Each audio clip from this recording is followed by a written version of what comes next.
मेरे प्यारे देशवासियों, नमस्कार। हमारे जीवन में कुछ तारीखें ऐसी होती हैं जिन्हें याद रखने के लिए कैलेंडर देखने की जरूरत नहीं पड़ती। आज 26 जुलाई ऐसी ही एक तारीख है। आज कारगिल विजय दिवस है। ये दिन हमें गर्व से भर देता है। ये दिन हमें अपने वीर जवानों के अद्भुत साहस की याद दिलाता है। कारगिल की ऊंची ऊंची चोटियां, कठिन मौसम, दुश्मन की चुनौती, हर परिस्थिति हमारे सैनिकों के सामने थी। लेकिन उनका हौसला हर चुनौती से बड़ा था। उन्होंने मां भारती की रक्षा के लिए अपना सर्वस्व अर्पित कर दिया। आज कारगिल विजय दिवस पर मैं सभी वीर शहीदों और वीर सैनिकों को श्रद्धापूर्वक नमन करता हूं। साथियों, आज का भारत अपने वीरों को सिर्फ याद ही नहीं करता, बल्कि नई पीढ़ी तक उनकी गाथा भी पहुंचाता है। इसी भावना से इस वर्ष एक विशेष शौर्य विजय यात्रा निकाली गई है। 14 जुलाई को दिल्ली के नेशनल वॉर मेमोरियल से शुरू हुई ये मोटरसाइकिल यात्रा द्रास के करगिल वॉर मेमोरियल तक पहुंचेगी। इसका संदेश है one ride, one nation, one salute. ये यात्रा हमें याद दिलाती है कि राष्ट्र के लिए दिया गया बलिदान कभी भुलाया नहीं जा सकता। साथियों, आज भारत अपने सैनिकों के साहस के साथ साथ अपनी तकनीकी क्षमता को भी लगातार मजबूत कर रहा है। कुछ दिन पहले भारतीय नौसेना में आईएनएस महेंद्रगिरी शामिल किया गया। यह आधुनिक जंगी जहाज भारत में ही डिजाइन किया गया है, भारत में ही बना है। इसमें 75% से अधिक स्वदेशी सामग्री का उपयोग हुआ है। यह आत्मनिर्भर भारत की बढ़ती शक्ति का प्रतीक है। इसी महीने डीआरडीओ ने Pinaka long range guided rocket का भी सफल परीक्षण किया। इस सफलता के पीछे हमारे वैज्ञानिकों और इंजीनियरों का सामूहिक परिश्रम है। 2-3 दिन पूर्व ही डीआरडीओ ने कुशा मिसाइल का भी सफल परीक्षण किया है। साथियों, आज रक्षा उत्पादन हो, रक्षा निर्यात हो या मित्र देशों के साथ राजनीतिक सहयोग, भारत लगातार नई ऊंचाइयों की ओर बढ़ रहा है। इस महीने की शुरुआत में मैं इंडोनेशिया में था, जहां ब्रह्मोस और अस्त्र मिसाइलों के लिए एक बड़ा समझौता हुआ है। दुनिया का भरोसा भारत के रक्षा उपकरणों और तकनीक पर बढ़ रहा है। आइए इस करगिल विजय दिवस पर हम अपने अमर शहीदों को नमन करें और एक सुरक्षित, सक्षम और आत्मनिर्भर भारत के निर्माण का अपना संकल्प और मजबूत करें। मेरे प्यारे देशवासियों, मन की बात के पिछले एपिसोड में मैंने आपसे कैच द रेन अभियान की चर्चा की थी। मैंने आग्रह किया था कि बारिश की हर बूंद को सहेजने के इस अभियान को जन आंदोलन बनाएं। कैच द रेन का संदेश बहुत सीधा है। जहां बारिश गिरे, जब बारिश गिरे, पानी को वहीं सहेजिए। इसलिए 4 जुलाई से देश भर में एक विशेष अभियान भी चलाया जा रहा है। इसके तहत बारिश के पानी के संचयन, ग्राउंड वाटर रिचार्ज, पुराने जल स्रोतों के पुनर्जीवन और वृक्षारोपण को नई गति दी जा रही है। मुझे बहुत खुशी है कि गांव हो या शहर, पंचायतें हो या सामाजिक संस्थाएं, हर जगह लोगों ने बढ़ चढ़कर भागीदारी की है। कहीं पुराने तालाबों से गाद निकाली जा रही है, कहीं कुआं और बावड़ियों को फिर से जीवन दिया जा रहा है। बंद पड़े बोरवेल अब ग्राउंड वाटर रिचार्ज का माध्यम बन रहे हैं। साथियों, मध्य प्रदेश के सीधी जिले में करीब 1,500 तालाब बनाए गए हैं। नरसिंहपुर में अमृत सरोवरों को संवारा गया है। महाराष्ट्र के नासिक में बड़ी मात्रा में पानी सहेजने की क्षमता विकसित हुई है। आंध्र प्रदेश के नंदयाल में सभी ग्राम पंचायतें इस अभियान से जुड़ी हैं और पुराने तालाबों को फिर से उपयोगी बनाया गया है। हमारे शहर भी पीछे नहीं है। छत्तीसगढ़ के कोरबा, उड़ीसा के भुवनेश्वर और आंध्र प्रदेश के विजयनगरम इस अभियान के उत्साहजनक परिणाम दिखाई दे रहे हैं। आइए हम भी अपने आसपास किसी एक तालाब, कुएं या बावड़ी की जिम्मेदारी लें, पानी की हर बूंद बचाएं। आज बचाई गई हर बूंद आने वाली पीढ़ियों के भविष्य की सबसे बड़ी पूंजी है। मेरे प्यारे देशवासियों, कुछ ही दिन पहले ग्लासगो में कॉमनवेल्थ गेम्स शुरू हुए हैं। हर देशवासी भारतीय दल को निरंतर अपनी शुभकामनाएं दे रहा है। उनकी कामना है कि सभी खिलाड़ी और एथलीट बेहतरीन प्रदर्शन करें और लोगों का दिल भी जीतें। साथियों, हमारे युवाओं ने हाल के दिनों में स्पोर्ट्स में कई शानदार उपलब्धियां हासिल की हैं। पीवी सिंधु बैडमिंटन में जापान ओपन का खिताब जीतने वाली पहली भारतीय बन गई हैं। उनकी इस उपलब्धि पर पूरे देश को गर्व है। भारतीय महिला क्रिकेट टीम ने भी लंदन में लॉर्ड्स स्टेडियम में अपना पहला टेस्ट मैच जीता है। यह एक ऐतिहासिक जीत है। हमारी टीम ने 270 रनों के बड़े अंतर से यह मुकाबला जीता। लेकिन बात सिर्फ इतनी सी नहीं है। लॉर्ड्स के लंबे इतिहास में यह महिलाओं की टीम का पहला टेस्ट मैच था। 1983 में इसी मैदान पर भारत ने अपना पहला क्रिकेट विश्व कप जीता था। अब हमारी नारी शक्ति ने यहाँ देश का नाम रोशन किया है। साथियों, कुछ छोटे प्रयास ऐसे भी होते हैं जो बहुत मायने रखते हैं। मुझे केरलम में एर्नाकुलम के साउथ चित्तूर में स्पोर्ट्स के ऐसे ही एक प्रयास के बारे में पता चला है। वहाँ के एक स्कूल में संस्कृत क्लब है। यहाँ के टीचर अभिलाष जी बड़े अनूठे तरीके से संस्कृत को लोकप्रिय बना रहे हैं। इस प्रोजेक्ट को अक्षर कंदुक नाम दिया गया है। इसमें संस्कृत के अक्षरों को फुटबॉल में इस्तेमाल होने वाले शब्दों से जोड़कर आसान तरीके से समझाया जाता है। इससे सीखने में आनंद मिलता है, साथ ही खेलों से लोगों का जुड़ाव भी बढ़ता है। मेरे प्यारे देशवासियों, पिछले रविवार विक्रम-1 इसके सफल लॉन्च से हर देशवासी गौरव से भरा हुआ है। हम सभी भारतीय स्पेस सेक्टर के इस ऐतिहासिक क्षण के साक्षी बने। ये प्राइवेट सेक्टर द्वारा विकसित भारत का पहला रॉकेट है। हमारे युवा इनोवेटर्स ने वो कर दिखाया जिसकी कल्पना तक मुश्किल थी। उन्होंने गजब की स्किल, पैशन और पेशेंस दिखाया। लंबे समय तक हमारा स्पेस सेक्टर निजी क्षेत्र के लिए बंद रहा था। इस सेक्टर में रुचि रखने वाले काफी युवाओं को अपनी प्रतिभा दिखाने का अवसर नहीं मिल पा रहा था। युवा हित को देखते हुए हमने स्पेस सेक्टर को प्राइवेट सेक्टर के लिए खोला। आज इसका परिणाम दुनिया देख रही है। साथियों, हमारे युवा साथी साइंस में भी भारत का मस्तक ऊंचा कर रहे हैं। साइंस ओलंपियाड्स दुनिया के सबसे महत्वपूर्ण कंपटीशन में से एक है। इनमें बड़ी संख्या में स्टूडेंट्स हिस्सा लेते हैं। इस महीने फिजिक्स, केमिस्ट्री, बायोलॉजी और मैथमेटिक्स के ओलंपियाड हुए। इन कॉम्पिटिशन्स में भारतीय दल का प्रदर्शन शानदार रहा। फिजिक्स ओलंपियाड में हमारे सभी 5 स्टूडेंट्स ने गोल्ड मेडल जीते और भारत ने पहली रैंक हासिल की। पिछले एक दशक में हुए हर फिजिक्स ओलंपियाड में हमारे देश के स्टूडेंट्स ने गोल्ड या सिल्वर मेडल जरूर जीता है। केमिस्ट्री ओलंपियाड में भी हमारे सभी स्टूडेंट्स ने गोल्ड मेडल जीता। यह अब तक की बेस्ट परफॉर्मेंस रही है। बायोलॉजी ओलंपियाड में भी हमारे सभी स्टूडेंट्स ने मेडल जीते। इनमें एक गोल्ड मेडल भी शामिल है। वहीं मैथमेटिक्स ओलंपियाड में हमारे स्टूडेंट्स ने 2 गोल्ड और 4 सिल्वर मेडल्स अपने नाम किए। मुझे देश की युवा शक्ति पर बहुत गर्व है। यह देखकर खुशी होती है कि भारत में ओलंपियाड्स और हैकेथॉन्स का कल्चर निरंतर बढ़ रहा है। मुझे विश्वास है कि देश के अधिक से अधिक युवा ऐसे फोरम्स में अपना इंटरेस्ट दिखाएंगे और भारत का परचम भी लहराएंगे। मेरे प्यारे देशवासियों, जब हुनर भी हो और कुछ करने का जज्बा भी हो तो हर राह आसान हो जाती है।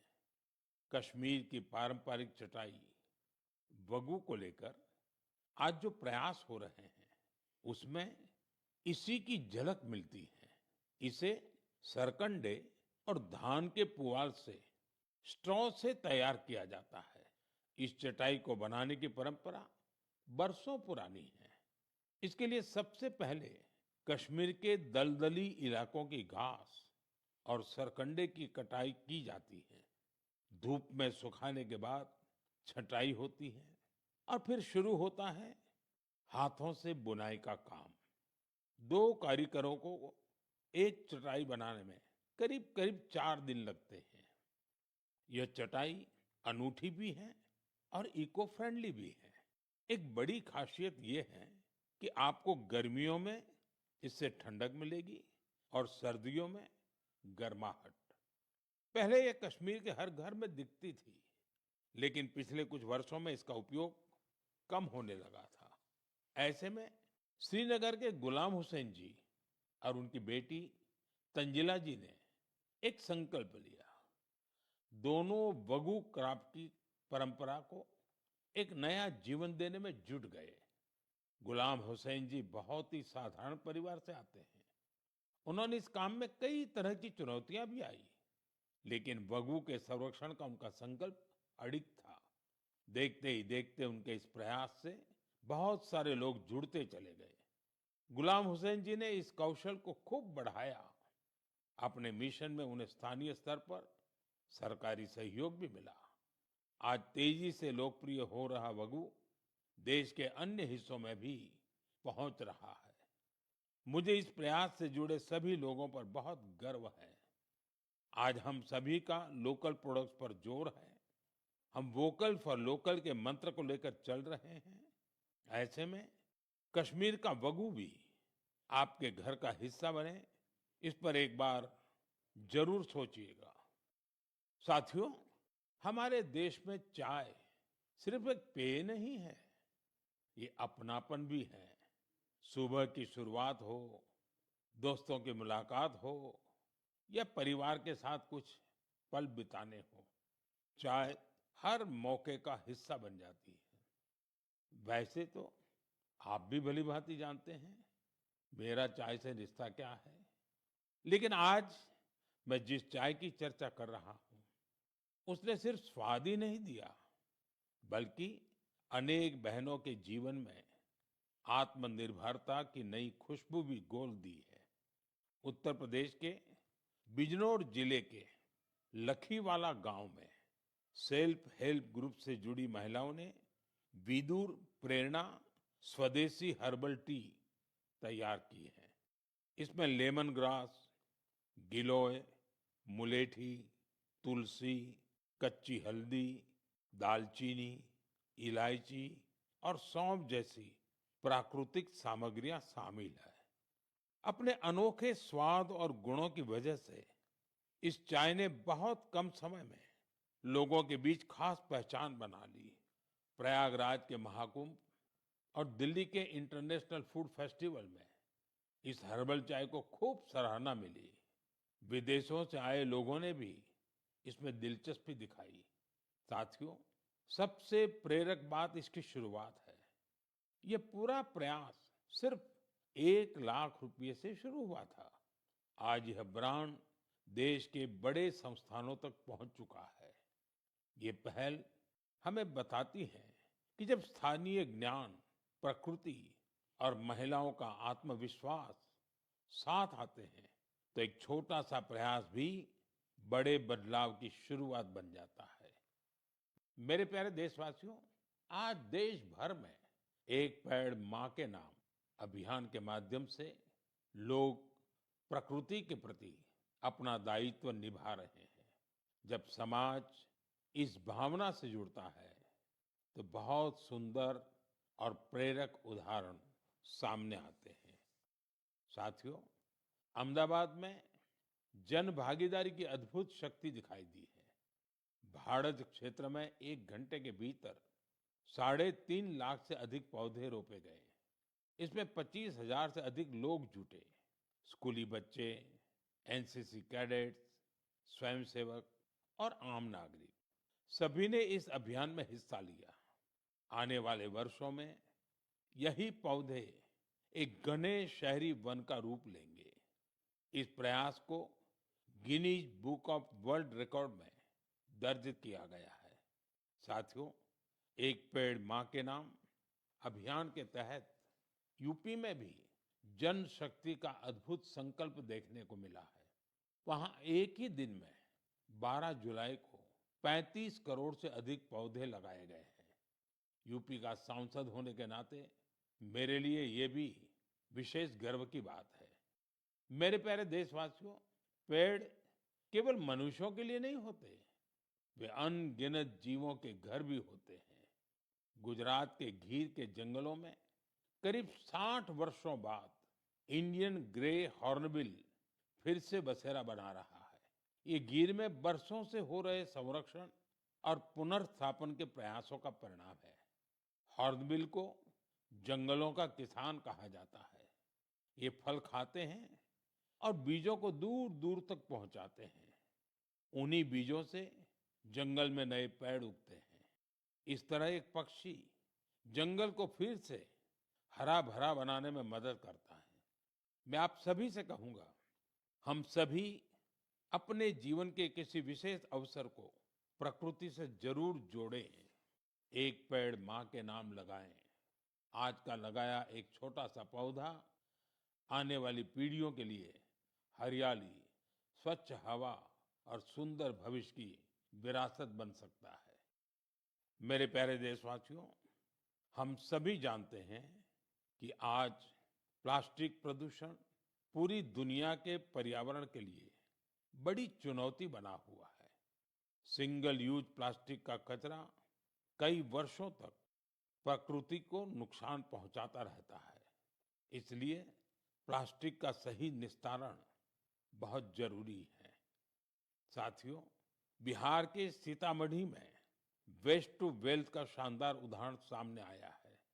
यहाँ कचरे की रिसाइकलिंग कर उससे आकर्षक बेंच बनाई जा रही है। एक बेंच तैयार होने में करीब 40 किलो सिंगल यूज प्लास्टिक खप जाती है। यह मजबूत, टिकाऊ और आरामदायक होने के साथ साथ इको फ्रेंडली भी होती है। इसे सरकारी स्कूलों, पार्कों और सार्वजनिक स्थलों पर लगाया जाता है। इसके जरिए लोगों में पर्यावरण संरक्षण को लेकर जागरूकता भी बढ़ रही है। इस प्रयास में स्थानीय इकाई के साथ ही जिला प्रशासन की महत्वपूर्ण भूमिका है। इससे स्थानीय स्तर पर रोजगार के अवसर भी पैदा हो रहे हैं। सीतामढ़ी का यह प्रयास हमें बताता है कि रिड्यूस, रीयूज और रिसाइकल आज केवल एक नारा नहीं, बल्कि हमारे जीवन का हिस्सा बनता जा रहा है। साथियों, आपको याद होगा, पिछली बार मन की बात में मैंने गणेश उत्सव की बात की थी। मैंने आग्रह किया था कि हमें अपने देश की मिट्टी से ही बने गणेश जी की पूजा करनी चाहिए। जो पीओपी से बने गणेश जी होते हैं या विदेश से आई गणेश जी की प्रतिमा होती है, उसके बजाय हमें देश की मिट्टी से बने गणेश जी को घर में स्थापित करना चाहिए। इस विषय पर अनेक लोगों ने मुझे संदेश भेजा है और अपने विचार रखे हैं। लोगों ने बताया कि उन्होंने मेरे आग्रह को अपनाया है। उन्होंने स्थानीय मिट्टी से तैयार होने वाले गणेश जी को स्थापित करने का संकल्प लिया है। लोगों ने लिखा है कि मन की बात में पहले ही इस पर चर्चा हुई, इससे उन्हें सही वक्त पर सही कदम उठाने में मदद मिली। मैं एक बार फिर अपना आग्रह दोहराता हूँ। इस बार गणपति पूजा में देश की मिट्टी से बने गणेश जी को अपने घर पर स्थापित करें, उनकी पूजा करें। आपका ये प्रयास भी एक तरह से प्रकृति की ही पूजा होगा। मेरे प्यारे देशवासियों, अब मैं आपको एक ऐसे व्यक्ति के बारे में बताऊंगा जिनके बारे में सुनकर आपको बहुत गर्व होगा। एक ऐसे व्यक्ति जो साइंस और इनोवेशन के क्षेत्र में बढ़ चढ़कर काम कर रहे हैं, दुनिया में जिनकी पहचान बन रही है। लेकिन इसके बाद भी वो अपनी जड़ों से गहराई से जुड़े हुए हैं। अवसर मिलते ही वो अपनी मिट्टी का सम्मान करना नहीं भूलते। वो व्यक्ति हैं मणिपुर के डॉक्टर रोनाल्डो रेशराम जी। नाम उनका रोनाल्डो है, लेकिन काम से वो एक एस्ट्रोफिजिसिस्ट है। वे जापान में काम करते हैं और यंग गैलेक्सीज के एक विशाल समूह की खोज करने वाली टीम का हिस्सा रहे हैं। आप जानना चाहेंगे कि उन्होंने आखिर किया क्या है? दरअसल उन्होंने इस पूरे समूह का नाम मणिपुर की एक खूबसूरत झील से जोड़कर लोकटक प्रोटो क्लस्टर रखा है। लोकटक ताजे पानी की बहुत बड़ी झील है। लोकटक लेक में तैरती हुई फुमड़ी मिलकर एक अनोखा लैंडस्केप बनाती है। ऐसा लगता है कि विशाल समंदर में छोटे छोटे द्वीप तैर रहे हो। उसी प्रकार यूनिवर्स में ये यंग गैलेक्सीज भी एक विशाल संरचना का निर्माण करती है। आज मणिपुर की लोकटक केवल देश के मैप पर ही नहीं बल्कि विशाल ब्रह्मांड में भी अपनी चमक बिखेर रही है। यह उपलब्धि हर भारतीय का गौरव बढ़ाने वाली है। इससे हमारे युवा साथियों को सीख मिलती है कि वे अपनी परंपरा से जुड़े रहकर भी नई ऊंचाइयों को छू सकते हैं। ये ऐसी जड़ें हैं जो सितारों की दुनिया को भी जगमगा सकती हैं। मेरे प्यारे देशवासियों, कुछ ही दिनों बाद 7 अगस्त को हमारा देश नेशनल हैंडलूम डे मनाएगा। इस अवसर पर हम अपने बुनकर भाई बहनों के कौशल और उनकी सृजनशीलता का उत्सव मनाते हैं। हमारे ये साथी पीढ़ियों से चली आ रही परंपराओं को आगे बढ़ा रहे हैं। साथियों, हथकरघे से बना हर परिधान किसी न किसी क्षेत्र, समुदाय और इससे जुड़े असंख्य लोगों की कहानी को सामने लाता है। ये वो लोग हैं जो गर्व के साथ भारत की सांस्कृतिक विरासत को संजोने में जुटे हैं। आज के दिन मेरा आग्रह है कि हम हस्तकला को प्रोत्साहित कर अपने बुनकर साथियों का सम्मान करें। आइए हम वोकल फॉर लोकल की भावना को और सशक्त करें। साथियों, आज देश में जिस तरह हैंडलूम को बढ़ावा दिया जा रहा है, उससे बड़ी संख्या में लोगों का जीवन बेहतर हो रहा है। पोचमपल्ली से पटना और कुथमपल्ली से कच्छ तक इसके कई उदाहरण देखने को मिलते हैं। आज ऐसे कई लोग और समूह हैं जो हैंडलूम की हमारी गौरवशाली परंपरा को नई ऊर्जा और पहचान दे रहे हैं। कोई पोचमपल्ली इकत की सुंदर परंपरा को आगे बढ़ा रहा है, तो कोई महिला बुनकरों को जोड़कर वूल प्रोडक्ट्स बना रहा है। कुछ लोग केरलम की पारंपरिक कसाऊ कला को संरक्षित कर रहे हैं। इससे हमारी माताओं बहनों को रोजगार भी मिल रहा है। साथियों, एक और विषय जिसका मैं विशेष रूप से उल्लेख करना चाहूंगा वह है खादी। हम सभी जानते हैं कि खादी महात्मा गांधी को बहुत प्रिय थी। बीते कुछ वर्षों में खादी काफी लोकप्रिय हुई है। पिछले 12 वर्षों में इसकी बिक्री 6 गुना बढ़ी है। बिक्री का यह आंकड़ा अब 8,000 करोड़ रुपए के करीब पहुंच चुका है। मेरा आप सभी से आग्रह है कि आने वाले त्योहार में खादी का कोई न कोई, हैंडलूम का कोई न कोई, हैंडीक्राफ्ट का कोई न कोई प्रोडक्ट जरूर खरीदें। मेरे प्यारे देशवासियों, अगर आपसे पूछा जाए कि भारत के कितने तरह के म्यूजिकल इंस्ट्रूमेंट्स हैं, तो आप सोच में पड़ जाएंगे। ऐसा इसलिए क्योंकि हमारे यहाँ बहुत से वाद्य यंत्र और उनसे जुड़ी परंपराएं हैं।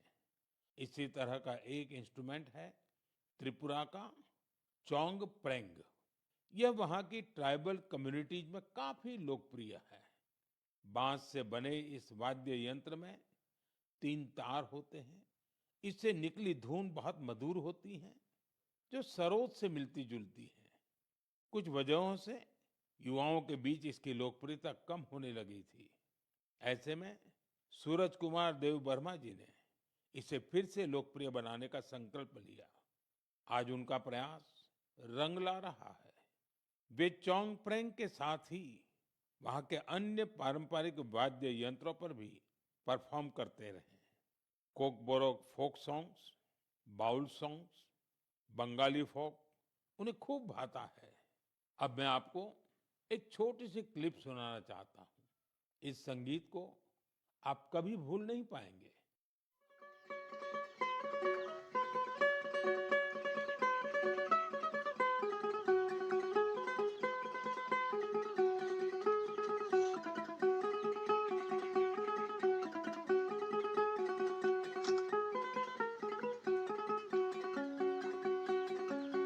जादू हन्माले बोकी सनीले हानि सका नखाली तोला।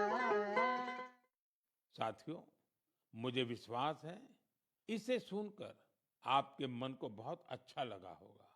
मुझे देव वर्मा जी पर बहुत गर्व है। पारंपरिक संगीत को लोकप्रिय बनाने का उनका प्रयास बहुत ही सराहनीय है। मेरा आग्रह है कि आप भी अपने आसपास के पारंपरिक वाद्य यंत्र की जानकारी सोशल मीडिया पर जरूर शेयर करें। आपकी यह कोशिश दूसरों को भी पारंपरिक भारतीय संगीत से जरूर जोड़ेगी। मेरे प्यारे देशवासियों, कल 27 जुलाई को भारत रत्न डॉक्टर एपीजे अब्दुल कलाम जी की पुण्यतिथि है। डॉक्टर कलाम के व्यक्तित्व में कई प्रेरक रूप थे, लेकिन उनके हृदय के सबसे करीब एक शिक्षक की भूमिका थी। वे बच्चों और युवाओं को बड़े सपने देखने के लिए प्रेरित करते थे। संयोग से इसी हफ्ते हम गुरु पूर्णिमा का पावन पर्व मनाएंगे। हमारे माता पिता हमारे पहले गुरु होते हैं। स्कूल के शिक्षक हमें अक्षर ज्ञान देते हैं।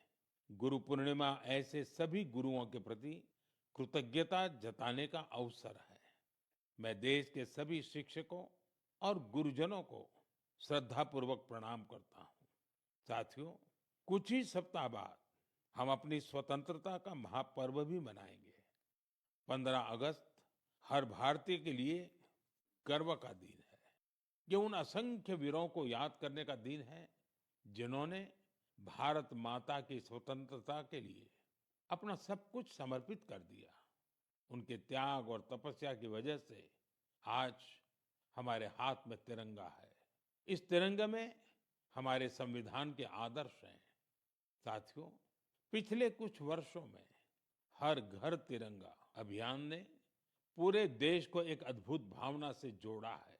हर घर, हर गली में तिरंगे का उत्सव दिखाई देता है। इस वर्ष भी हमें हर घर तिरंगा अभियान को पूरे उत्साह के साथ आगे बढ़ाना है। अपने घर पर पूरे सम्मान के साथ तिरंगा फहराना है। साथियों, हर वर्ष 15 अगस्त से पहले आप मुझे बहुत से विचार और सुझाव भेजते हैं। इस वर्ष भी आप अपने विचार माईगोव पर जरूर साझा कीजिए। मुझे आपके सुझावों का इंतजार है। साथियों, मन की बात में आज इतना ही। अगले महीने हम फिर मिलेंगे। देशवासियों की अनेक नई उपलब्धियां और प्रेरक प्रयासों के साथ। तब तक के लिए मुझे अनुमति दीजिए। बहुत बहुत धन्यवाद। नमस्कार।